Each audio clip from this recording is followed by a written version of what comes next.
Junior চিকিৎসকদের কর্মবিরতি অব্যাহত রয়েছে বাঁকুড়া জেলার সম্মিলনী মেডিকেল কলেজ ও হাসপাতালে।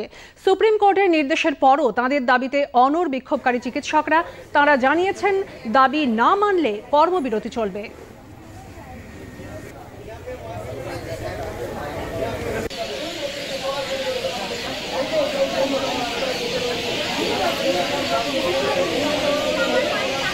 আমরা যারা ঘর ছেড়ে বেরোই কাজ করতে বলুন বা পড়াশুনো ক্ষেত্রে বলুন, তারা ঘর থেকে দূরে থাকি এবং তারা এমন জায়গায় পার্মানেন্টলি কাজ করি, তারা ভাবে সেখানেও তাদের সিকিউরিটি বা সেফটিটা অ্যাসিওর্ড থাকবে। কিন্তু যখন আমরা বাইরে যাচ্ছি তখন কীরকম পরিস্থিতির সম্মুখীন তাদের হতে হচ্ছে এবং আমাদের বিচার কে দেবে? আমাদের বিচার দেওয়ার দায়িত্বে যারা, তাদের অ্যাটিটিউডটাও আমাদের প্রতি মানে এত বাজে যে তারা আমাদের কোনো বিচারই দিতে চাইছে না।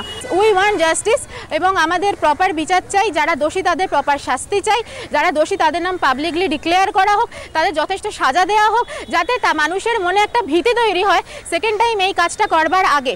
এবং এটা শুধু ডাক্তারি পরিষেবার ক্ষেত্রে নয়, অন্যান্য সমস্ত পরিষেবায় কোনো মেয়েকে যদি তারা বা কোনো মহিলাকে তারা যদি দুর্বল ভেবে যদি তার উপর আক্রমণ করতে যাওয়ার আগে তারা দুবার ভাববেন যে যদি কিছু করেন তার পরিণামে তার সাথে কি হতে পারে।